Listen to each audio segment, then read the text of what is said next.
All right, thanks very much. Let's bring in Fiona Anderson from Business in Vancouver to talk some business news. And the BC Securities Commission laying down a pretty huge fine.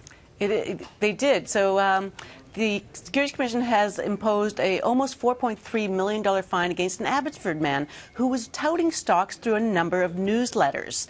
The man, Colin McCabe, he's an SFU graduate, graduated in about 2005, but he was in about his mid-20s when he was actually approached by someone to tout their stock. So McCabe had actually started these newsletters after he'd graduated, and he was doing them from his home in Abbotsford.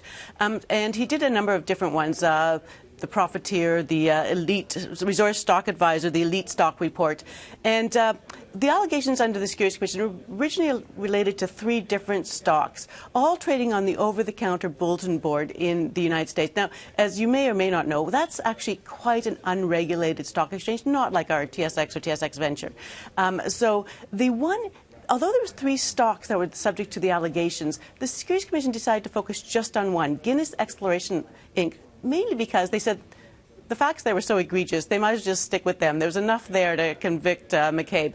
So a middleman, a man approached McCabe and said, could you actually write in your newsletter that you already do about Guinness for $350,000 and then distribute it to your network? And so McCabe said yes. So in theory, the newsletters were supposed to sort of do research and talk about the stock, looking at public reports and that.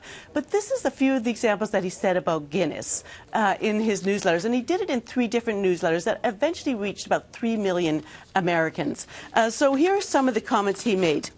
The profit we make on Guinness could dwarf anything we've seen so far. Now, this is in a newsletter that actually starts usually with, hey, we've made 400% on stock A and 380% in stock B in only 6 days. So to say that the profits they would make on Guinness could dwarf anything they've seen so far means huge profits.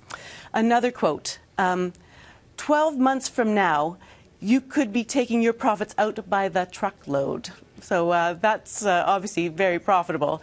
And a third quote that came in all the newsletters, Guinness exploration investors could be sitting on a discovery so massive it makes Fort Knox look trivial. So are these based on research? Well, no, not likely. They seem clearly like advertisement, although there was a disclaimer on the newsletters. The BC Securities Commission still said they were inappropriate, and they looked, in fact, more like a tabloid, a grocery store tabloid, than they did a research newsletter.